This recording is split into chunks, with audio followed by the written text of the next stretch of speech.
Director Homan, it's really nice of you to sit down with me and Breitbart. I want to start by saying thank you. I don't start these interviews with public officials by saying thank you, but you're doing what I think is the centerpiece of the president's agenda, and you're the guy in charge. It's got to be grueling. Can I ask, how are you doing? What's life like for you right now? I'm tired, but not just me. I work with a great group here at the White House. You know, people like Steve Miller. Yeah. One of the most brilliant men ever met. Smart. Yeah. And a whole team here. But, you know, I work hard on the strategic vision and pushing out things to, you know, the field, the CBP and ICE, and how they can be more successful and, you know, increase numbers and so forth. But it's the men and women of the Border Patrol and the men and women of ICE who I give the credit to, along with President Trump, because he's allowing them through his executive orders to actually do their job, uphold the oath they took, and make this country safe. So, you know, people want to give me credit for stuff, but, you know, I'll give the credit to men and women out there in the front line. So why do you do what you do? Well, look, I started in 1984 as a Border Patrol agent. I grew up knowing I wanted to be a cop. My dad was a cop. My grandfather was a cop. I always knew I'd be a cop. But, you know, because of the tragedies I've seen in my career, both as a Border Patrol agent and ICE agent, it's hard to let go of that. Yeah. Because you know that if you secure that border, if you provide consequences for entering this country illegally, you're going to save lives. You know, like right now, illegal immigration is down 96%. Amazing. Right? So when 96% less people are coming, how many people aren't dying making that journey? How many Americans aren't dying from fentanyl overdose deaths? Right. You know, because we got the border locked down secure. A secure border not only saves lives, secure border gives us stronger national security. You can't have stronger national security if you don't have border security. We need to know who's coming in, what's coming in, where it's coming in, why it's coming in, and we have that now.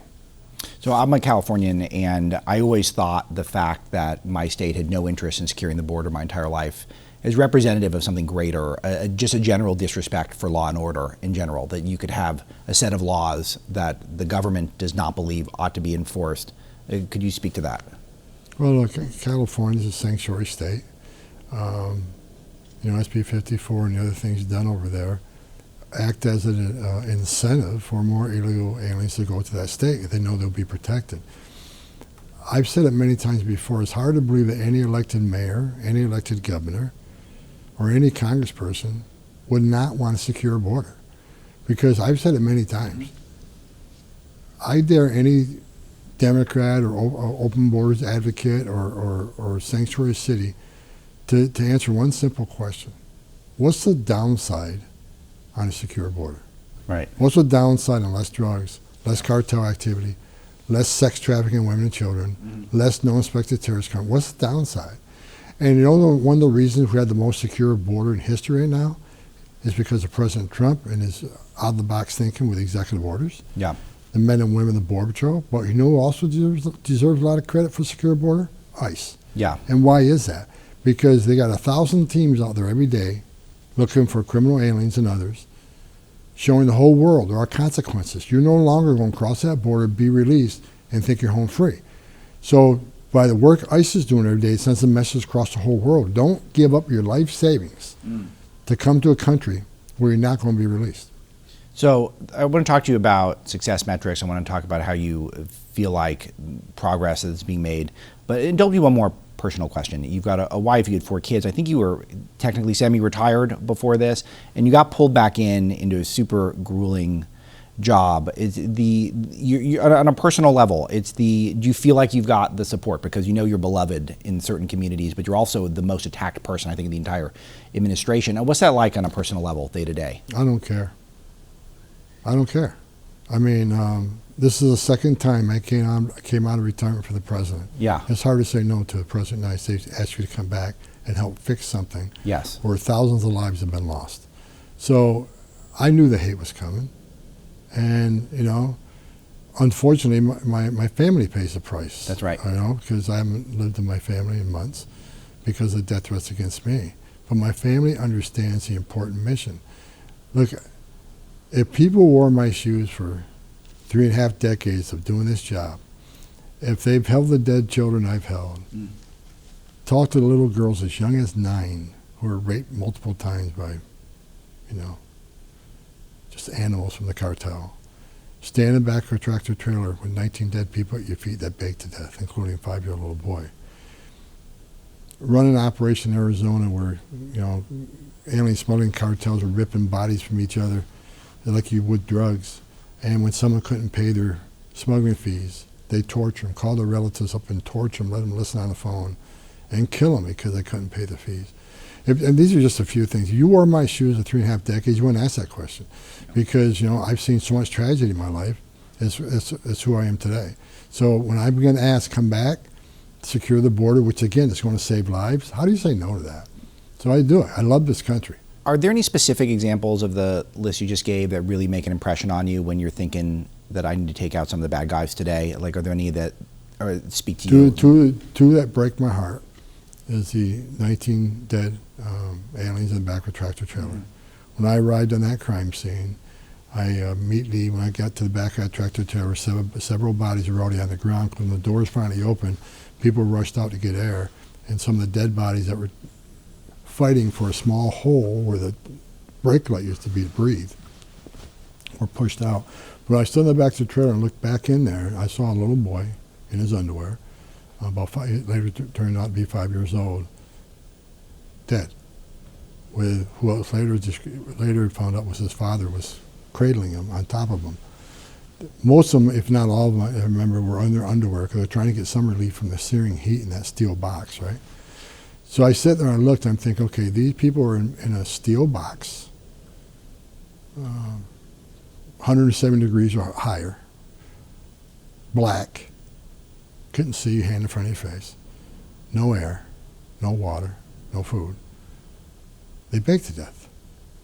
And I stood there looking at that, and I looked at that little boy, and I had a little boy the same age. I do too. I can barely. And I remember when I looked at that little boy, true story, he had the same underwear on that mine did, So before I can process the scene, a lot of things go through my head. Why did he have to die this way? Yes. Why did any of them have to die this way? Because we had the secure border, it wouldn't happen.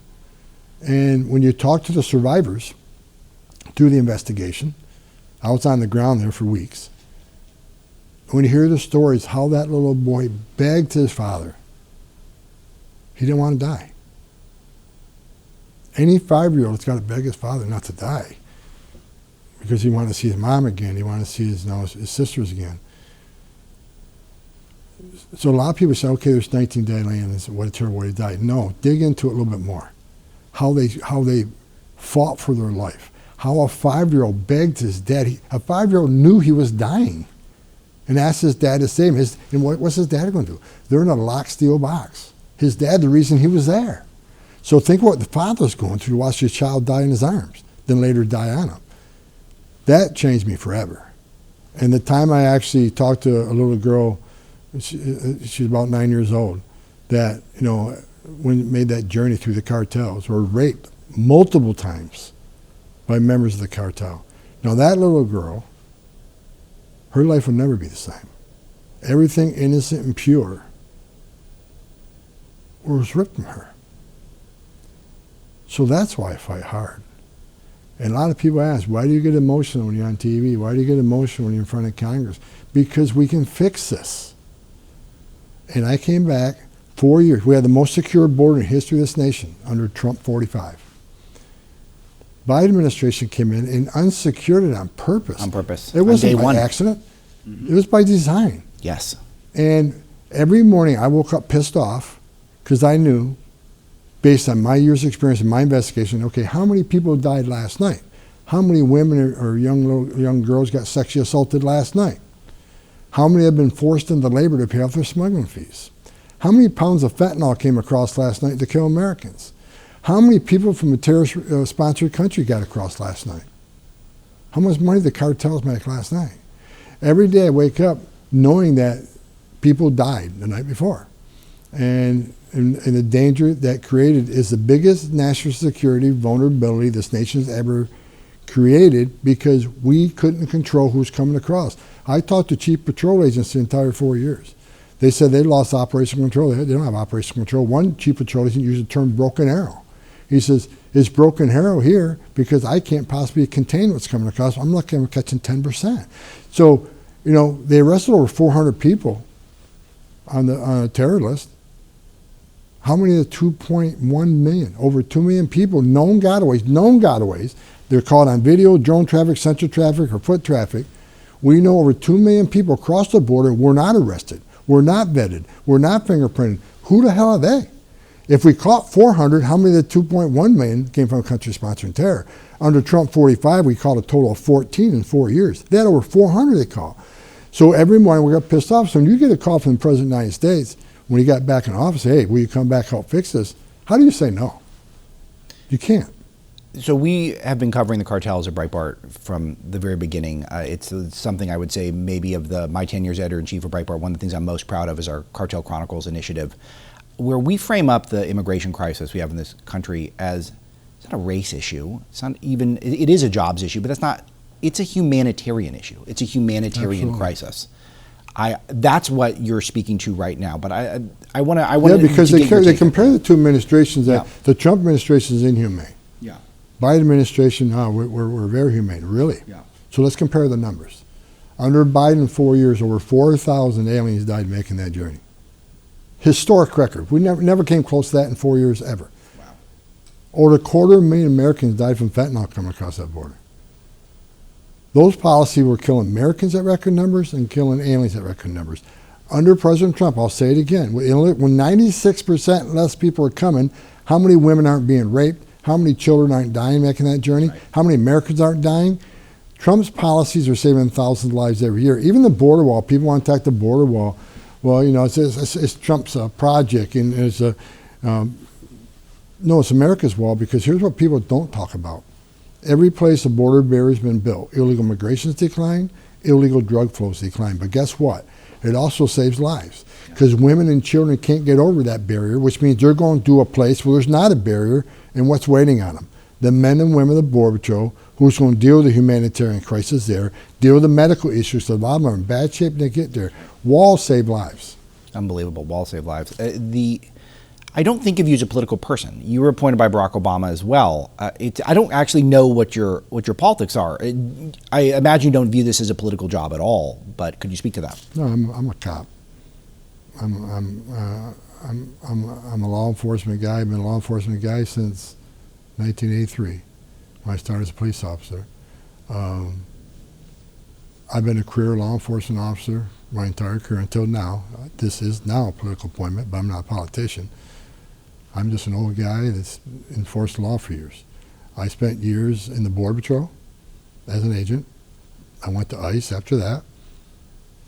I climbed the ranks at ICE throughout the decades to become the first director of ICE that actually came up through the ranks. So the 20,000 men and women that work for me, I never asked them to do anything. I didn't do myself. I was one of them.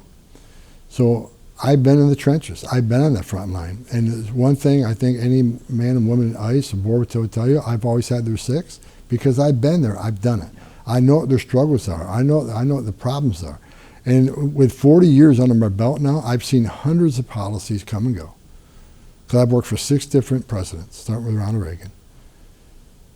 I've seen hundreds of policies come and go. I know what policies worked. I know what policies don't.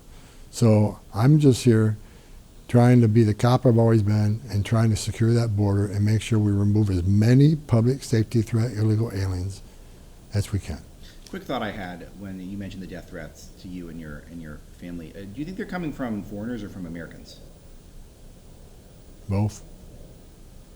I think after I gave my speech to the RNC, where I said President Trump would designate the cartels as terrorist organizations, threats started immediately afterward from cartel.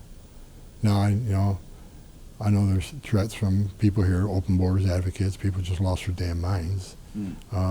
But I got a great security team, and they run down all the threats, and people have been charged with threats. But you know, we're in a world now. Like I said, I grew up in a family of cops. We're in a world now where the police are the bad guys. Yeah. You know, the ICE being racist and terrorists. and the criminals are the victims. Right. And I think President Trump's leadership is going to get us back to what America should be, where police officers are well respected. This is one of the crucial patterns across so many issues, is that the criminals are being treated like the victims in so many parts of society right now. One of the scariest things going. I want to talk about the big vision here. What are the steps to fix the border? I just want to hear it out of your mouth. What are the steps to fix it? Like I said, we've got the most secure border in the history of the nation right now because of President Trump's leadership. We got a few more holes to plug. We got to finish building that wall because walls work. We got to continue sending a message that I don't want people to spend their life savings to put themselves in the hands of criminal cartels coming across the border. We still got children to find. 500,000 children were smuggled into the United States under the Biden administration, separated from their families and put in the hands of criminal cartels to be smuggled to the United States. The last administration lost track of 300,000 they couldn't contact, who weren't responding. And we've paid a lot of attention to that. I think we've located just under 24,000 already, saved a lot of them from sex trafficking and forced labor. I won't rest until we run down every single lead we have. And when we run down every single lead, we'll go back and do it again. I'm committed to finding all these kids. So that's more work to be done that's border related. And we got to continue sending messages to the whole world. Yeah. There's a right way and wrong way to come to this country. If you want to be a part of the greatest nation on earth, there's a right way to do it. And what people need to understand, there's so much pushback. You know, we watch 10, 12,000 a day come across that border under the Biden administration and released. People are angry. And all of a sudden people say, well, they're here. If they don't commit a crime, why don't you just let them stay? Because if that's the message we send to the whole world, you can cross the border illegally, it's a crime, but it's okay. You can get due process in front of an immigration judge and a federal judge, and he says you must leave, but don't worry about it. As long as you don't commit another crime, you're free to go. You're never going to fix this problem. That's exactly right. Right? So we got to send a message the right way and wrong way to come. And let me tell you something. What people ignore when they say, well, just let them stay. There are millions of people standing in line, taking their tests, paying their fees, doing the background investigations, going through vetting to be part of the greatest nation on earth. They're sitting in the back seat. You had millions of people cheated the system and got in front of the line in front of all these other people. And what other people need to know, well, they were asylum seekers. Okay, call them asylum seekers because they're claiming asylum. But if you look at immigration court data over the last decade, nearly 9 out of 10 of them will not get relief for asylum because they simply don't qualify for asylum. They're not escaping fear and persecution from their home government because of race, religion, and political affiliation. They're coming here for a better life, and I get that, but it's not asylum. So while they're clogging up the system and cheating the system, putting themselves in front of the line, there are actually tens of thousands of people in the world that really are escaping fear and persecution. Now they're sitting in the back of the bus. That's right. Because they're overwhelmed the system. That's why we have to follow the law, send a strong message, we're a nation of laws, do things the right way. And for the ones that are here illegally, go to CB Home app, go home, or leave on your own. We already know what, based on several studies, 1.6 million has already left on their own. Okay. And that's a good thing. You know why? Because they can leave themselves an opportunity to come back under a legal program, whether it's a work visa, a visitor visa. Maybe they have a relative here that can petition for them. You know, there's a lot of legal ways to come into this country. H-2A, H-2B, you know. There's just so many ways to come back in this country. But if we have to go through all the whole process and find you and formally deport you, there are statutory bars you can't come back. Anywhere from 5 years to 20 years for never come back. So leave it on your own, do the right thing, and compete for the legal process and come back here the legal way so you don't have to swim across the river. You don't have to put yourselves in the hands of criminal cartel. Come through a port of entry with a visa. And welcome to the United States. It's interesting because you brought up the asylum issues. The parole pipeline seems to be a system that we designed intentionally to clog up our own system. I know part of your job is to unwind that. Have we been able to make a lot of progress this year? The Congress needs to make some changes. If they would change 3 things, you would solve 85% of the border problem. For every administration, no matter who the president is, right? Because my fear is the next president, if they're an open borders advocate, they'll do what Joe Biden did and just destroy everything we created. There has to be permanent fixes. And there's 3 things that the 3 things, I want to get them. Number 1, change the asylum process, right? When you come across the border and get your first asylum interview, the threshold of proof is very, very low. Because when it was designed that way, we don't accidentally send someone back to be persecuted or killed, right? So the threshold is very low. But however, when you get to court later, if you show up in court, that threshold is much higher. So the real numbers are about a little over 90% will pass that first interview. They just learn the key phrases from the cartels, teach them what to say. Right. Then they get in. Then if they show up in court, the threshold of proof is much higher. Nearly, like I said a minute, it was 86.7 fail. Almost 9 out of 10 fail. So one thing they can do is fix it. The threshold at the border should be the same as judicial threshold. That will save a lot of problems and stop a lot of people from being released in this country, never be seen again, right? The second thing to do is fix the TVPRA, Trafficking Victims Protection Act. If you're a child from Mexico or Canada, a contiguous country, and after you cross the border, if we ascertain through investigative interview that you're not truly a victim of trafficking, you can be immediately removed to your home country and your family. If you're from any other country on the planet, you get a whole different process the last years. That alone has drawn thousands and thousands of children every week across that border in the Biden administration. You know, once you're here, you'll never leave. The system takes years and years and years. Fix it. If it's ascertained you're not a victim of trafficking, every child from every nationality should be treated the same as a child from Mexico and be returned.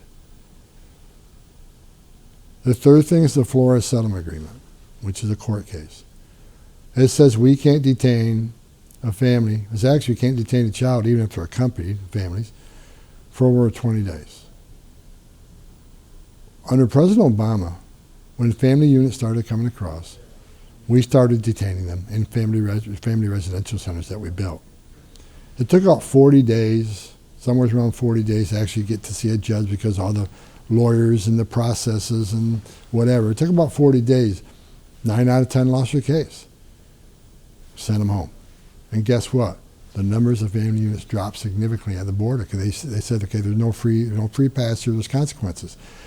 But the Ninth Supreme Court, Judge Dolly G came back and said, no, you can't hold them for 40 days, you can hold them for 20. I remember I did an affidavit in that case saying if you do this, it's going to cause a massive surge of children and families.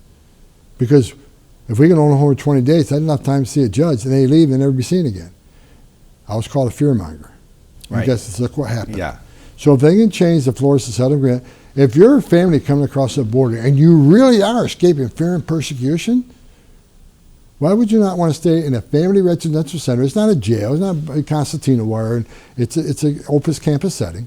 Why not stay with the U.S. government for as long as it takes you a judge, 40 days, 35, 40 days? Isn't that better than going back to the country, escaping fear and persecution? If you're really a solid asylum candidate, you should have no problem being with us for 40 days. And if you win, congratulations, you're in the United States. If you don't, we'll put an airplane and send you home. Those three things, if you fix those three things, TVPRA, Flores, in the asylum process, the whole parole process, you'd solve 85% of the problem on the border. I want to drill into some data with you. Do we know how many illegal aliens are here? Because I was blown up on the over 20 million. That's my educated guess. The reason I say that, we've been using 12 million for 2 decades. And we know that 10.5 came to border under Biden. So there's simple math right there. But there's, like I say, you got 2 million gotaways under Joe Biden. So, you know, I'd say over 20 million. And how many have been deported and how many have self-deported, do you believe, so far this year? Since President Trump's been in office, there's been about 500 deportations between us and the Border Patrol. And 1.6 million have left on their own. So we're 2 million, 2.1 million already have left this country. And we're not done. We're out there. There's 1,000 teams on the streets right now, and we're going to keep doing it. And if you look, you know, with the numbers about 500,000 removals or repatriations between CBP and ICE, you look at that, and that's just since January, right? Yes. The first 4 months we're not counting because Joe Biden wasn't doing anything. So those 4 months with 500,000, if you extrapolate that for 12 months, that's a historic number of removals. It seems like there's two areas of focus. One is trying to encourage self-deportation. The other is sanctuary cities and states. Can you speak to both of those in terms of the strategies there? Well, we knew if we're out there enforcing the laws and showing, look, we're going to enforce the law. There's no free pass here. If you're here illegally, if you cross the border illegally, it's a crime. We're looking for you. But we're going to prioritize public safety threats and national security threats, and data clearly shows that's the majority who we're arresting. We knew by doing these operations nationwide that would send a strong message. Rather than, and there's been, millions of dollars have been spent on advertising. Leave on your own, leave yourself an opportunity to come. I think a lot of people are listening, they're leaving. So that was a part of the whole plan. The plan was to show massive consequences so people will leave on their own, and plus people stop coming. So that was a part of the plan the whole time. Sanctuary cities, they're a speed bump. They're slowing us down just because rather than arresting a bad guy in the safety and security of a county jail, one officer can arrest one bad guy in the county jail where it's safe for the alien, safe for the officer, and safer for the public. Releasing a public safety threat back in the public when he's here illegally is just stupid. It increases, it increases the risk of harm to the public. That was so efficient. Back when we had, secure communities where we had presence in all the jails. It's so efficient, so safe. But the sanctuary cities cropped up and expanded, and now they're going to release that public safety threat back into the public. And what does that do? That forces ICE to go into the community and find it. We're not going to just stop doing our job. We're going to find them. If we can't get them in safety and security of jail one-on-one, then we'll send the whole team to the community to find them, because now we got to arrest him on his turf, where he has access to who knows what weapons. And what sanctuary cities are getting is exactly what they don't want. More agents in your community, and more worksite enforcement. If we can't find them in the community, we'll find them at the worksite, and more collateral arrests. When I mean collateral arrests is they're an illegal alien, they should be arrested, but they weren't the target of this operation. The criminal was. But when we find that criminal, and we usually do, many of them, many times they're with others. Others who are in the country illegally but not a criminal threat, well, they're coming too. Because we're not going to do what the last 4 years did and tell Border Patrol agents and ICE agents to turn you back. We're not doing that. They're going to uphold the oath they took. They're going to enforce the laws enacted by Congress and are funded to enforce, and we're going to do the job. So people say, well, you're arresting a lot of non-criminals. You want less non-criminals arrested? Let us in the jail. Simple math. More agents in the jail means less agents in the street. So, sanctuary cities, and let me say one more thing about sanctuary cities. It's a lie. When sanctuary cities are saying, well, we're a welcoming community, and we want victims and witnesses of crime, if they're an illegal alien, we want those victims and witnesses of crime that are illegally in the United States to feel free to come report that crime without fear we're working for ICE. That's a bunch of crap. Victims and witnesses of crime don't want the bad guy back in their neighborhood either, right? And it's just, and if anybody go to a go to a neighborhood meeting and ask them one simple question: would you rather have ICE in the jail or in your neighborhood? Yeah. What do you think they're going to say? They're going to say the jail. Right. Look, the immigrant community, even though many of them are here illegally, they're God-fearing family people. If you're an illegal alien family living in this neighborhood, do you want an illegal alien predator in your neighborhood? No. Do you want an illegal alien convicted DUI 10 times in your neighborhood? No. They want to protect their families too. So this whole garbage of we're protecting victims and witnesses of crime. No, you're not. When you release a public safety threat back in the community, you're putting the victim witness at further harm, including the rest of the community. We don't want to even know who the victim witness is. As a matter of fact, if we knew who the victim was, they can actually get a visa if they're a victim of crime, right? But all we want, you can keep the victim or witness secret, we don't care. We want access to the jail to talk to the guy that you locked in a jail cell. You locked him up. Apparently he's a public safety threat. That's who we want to talk to. Right. So don't play this game, you're protecting victims and witnesses of crime. No, sanctuaries are sanctuary criminals. You're protecting a criminal. And I've said this many times, I've been beaten up about it. When I was an agent, a long time ago, I'm old, I've arrested U.S. citizens for harboring, concealing an illegal alien in their home or the place of business. When we know a criminal illegal alien is sitting in Homan County Jail right now, and we know for a fact he's there because they ran him through NCIC, his fingerprints, they automatically bounce up against DHS databases, and we get a read back saying, okay, this guy is sitting in jail right now, we've deported him twice, we have a warrant for his arrest. We want to talk to that guy, but they won't give us access to him. Is that not harboring and concealing? I mean, that's a question for DOJ, but, why are they held to a different standard than a regular U.S. citizen? That's harboring and concealing. All we want is access to the guy you locked up. You put him in jail cell. When you're done with him, give us a call. We'll pick him up. And people say, well, we can't hold him for you. It's against, you need a criminal warrant. No, you don't. All you need to do is make a phone call. Say, hey, this guy you got a warrant for, he's being released at 3 p.m. today. And we'd be there to get him. It's a simple process. But they make it sound difficult. They say, well, we need a judicial warrant, not an administrative warrant. Wrong. Read the law. The law doesn't require a judicial warrant. If we had to get a judicial warrant for every illegal alien we arrested, the United States criminal courthouses would never be operated. You're talking millions and millions of people. So it seems like a political thing. I mean, is there anyone in the sanctuary cities and the sanctuary states who are actually happy with what you're doing? Like, you're going to clean this place up? Or is it everyone feels like they have to take this political grandstand that they have to take the political grandstand. These people hate Trump more than they care about the community, obviously. If I was elected mayor or governor and I got federal law enforcement officers in my city to take public safety threat illegal aliens out of my neighborhoods, hey, I'm shoulder to shoulder with you.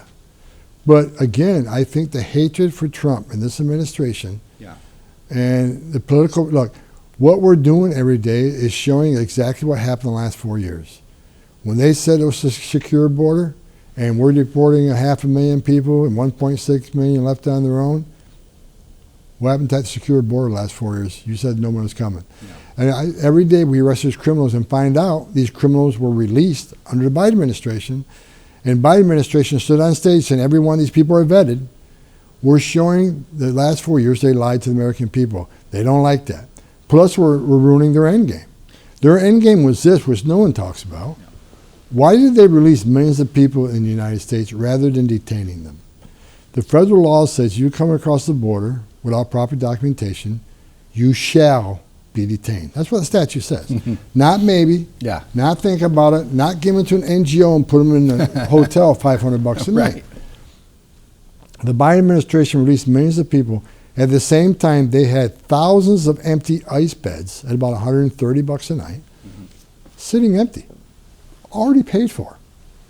Why didn't they use those beds rather than give them to an NGO and put them in a hotel $500 a night, 3 meals a day, free medical care? And that's about 4 months work authorization, which is the real reason they came here. Why did they do that? Why did they not detain them? Well, I'll tell you why not. Because they're playing the long game. If you're in detention, I explained this a few minutes ago, you get a hearing within, I think right now it's like 38 to 40 days.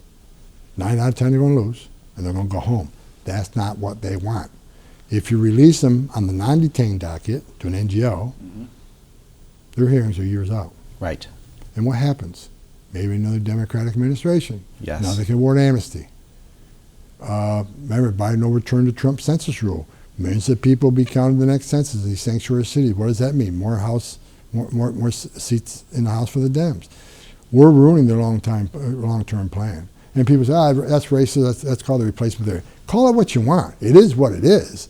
I'm not a racist, but there has to be a reason you release millions of people on the non-detained docket rather than having them on the detained docket and have a hearing within a month and a half. Why not get due process as quick as you can? They didn't want due process. They wanted these people to stay here until the next administration came in and gave a massive amnesty. So what's your reaction to someone like a Karen Bass in LA who can't keep her city from burning to the ground, or Gavin Newsom, who's been the most prominent politician in my home state, as has been eaten alive by illegal immigration over the last 30 years? And when they act like you're actually the bad guy and you're the villain. You're welcome. I don't care. But I'm going to say this. You're welcome. Because ICE has taken thousands and thousands of public safety threats off the streets of California. Yeah. President Trump saved LA. I was in LA when that all started. People say, oh, I saw racial profiling. No, I was there. I was running an operation. We were serving criminal search warrants as part of a criminal investigation and cartel funding, money laundering, tax evasion, all that stuff. And all of a sudden people, no, you're just here looking for people looking different, looking for brown people. It was ridiculous. Then it started. The protesting, the protesting turned violent, the damage to government property, the attacks on ICE officers. I was there. And after 2 days, when Governor Newsom wasn't doing anything, and Karen Bass wasn't doing anything, President Trump sent in the National Guard. President Trump saved LA. But you would think, whether it's Pritzker, Newsom, Bass, Brandon Johnson, you're welcome. Yeah. We made your community safer. If you want to sit on the sidelines and watch us make your community safer, then have at it. Shame on you. But it's worse than that. They're calling you names like fascist, the exact same language. That's a whole new dynamic, right? Because you want to know why. It's incredibly dangerous. I want to set this up because this is my friend Charlie Kirk got assassinated by someone who was calling him fascist and believe anyone who disagrees politically, someone who represents traditional conserving anything in this country is thus a fascist. Well, absolutely. This is incredibly dangerous for you and your agents. Absolutely. I think I started speaking about this in March when all that hateful rhetoric was coming up, fascists, Nazis, Gestapo, thugs. I said back then, if this hateful rhetoric doesn't decrease significantly, there will be bloodshed. And of course, the left went crazy. Yeah. Homan's a fearmonger. How dare he say someone's going to get killed? I wish I was wrong, but I wasn't. No. So just in Texas alone, you had one crazy guy with an assault rifle attack a Border Patrol facility. Picked the wrong facility. That was a SWAT training facility. So they killed the man. Had another guy attack Adelanto detention facility in Texas, and one local police officer that responded to help got shot in the neck. Right after that, snipers showed up at the Dallas Field House place where I worked at one time, shooting everywhere, hoping to hit ICE agents, shot into our vans are, have heavy blocking. You can't see who actually is in the van. Shooting in the van, hoping to hit ICE officers, actually hit detainees and killed them. Then you got what's happening in Chicago. Then what's happening in Portland. Death threats, attacks are up over 1,000%. And I say a lot of it's because of hateful rhetoric coming from some of the media. Yes. But mainly the politicians. Because if a U.S. senator can compare ICE to the Nazis, or a U.S. congressperson can compare ICE to the Gestapo, you got that small percentage of crazy people who's going to feel emboldened, empowered. Okay, well, if they're really that, and a U.S. senator's saying that just gives me more reason to go do something. But are they all crazy people? I'm wondering, is there any evidence that it's anybody organized? Anybody shoots at a cop has lost his mind. I believe that to a degree, but I also feel like it's organized. I feel like the it absolutely is organized. You don't think what's happening in Portland is organized? Absolutely. Chicago's organized. Wait, look what happened in L.A. When you got 300 people shot with the same masks, the same shields, the same weapons, and that's happening in Portland and New York and Chicago. Are they all going to the same mini mart buying all this stuff? No, it's being supplied to them. They're being paid to do this. And that's why I'm glad, you got the Department of Justice is all over this. We're going to find out who's funding this, and we're going to hold them accountable. But we don't know yet. Because this is a plan. It's being worked. Good. And do you think that is this like a RICO thing perhaps? How do we go after the people who are trying to coordinate? I don't want to comment on that. That'd be Department of Justice, but I can tell you they are all over this. They will find out who's funding this, and they'll be held accountable. Do you feel like as of today, as we're having this conversation, is violence increasing still, or has anyone chilled out? Violence is not going to slow down until the rhetoric slows down. We're arresting, and there's consequences. So hopefully the next month we'll see a small decrease because we've increased 18 U.S.C. 111 prosecutions, which are impediment and cell interference. Those prosecutions are sky high. So hopefully the more and more people they see get locked up and prosecuted, showing consequences, maybe it'll slow down. I'm waiting to see what happens next month because the number of arrests for criminal behavior has vastly increased. So let's see if these consequences send a strong message. So we'll see what the numbers look like next month. How does this compare to the last administration in terms Terrible. of violence? This is the worst. This is the best administration ever, but the violence, I've never seen anything like this. And I've been in this since 1984. I've never seen anything like this, nothing even close.